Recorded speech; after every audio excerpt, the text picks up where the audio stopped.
अस्सलाम वालेकुम नाज़रीन, माया सनागुल तां ॾिसी रहिया हो न्यू मेरान न्यूज़ और कयूं था ख़बरनि ॾांहुं। ख़बर शामिल कई पिया टनो आदम रिपोर्ट मंठार अली चौलियानी जी हफ़्तेवार अर्डली रूम जा इनकाद। 37 एहलकार पेश थिया। एहलकारनि जी दरख़्वास्तनि ते मोकलूं ऐं ट्रांसफ़र जा हुकुम जारी कया विया। 29 एहलकारनि जा शोकास फाइल कया विया।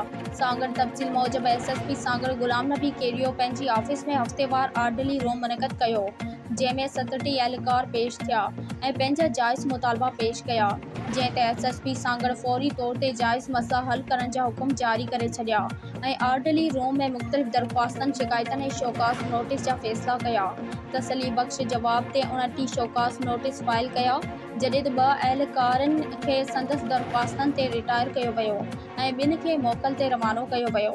उन मौक़े ते SSP चयो त अर्डली रूम जो मक़सदु इहो आहे त पुलिस एहलकार पंहिंजे ट्रांसफ़र, पोस्टिंग ऐं ॿियनि प्रोफ़ेशनल मसइलनि जे हल लाइ बग़ैर कंहिं बि सिफ़ारिश जे हाज़िर थी पंहिंजो जाइज़ हक़ हासिल करे सघनि। वधीक चयो त हू पंहिंजे पेशोराणी सलाहियतनि खे वधीक बहितर नमूने सां सरअंजाम ॾियनि ऐं अवाम जी जान व माल जे तहफ़्फ़ुज़ ऐं क़ानूनी मदद लाइ पंहिंजो फ़र्ज़ ईमानदारी ऐं फ़र्ज़ शनासी सां अंजाम ॾियनि।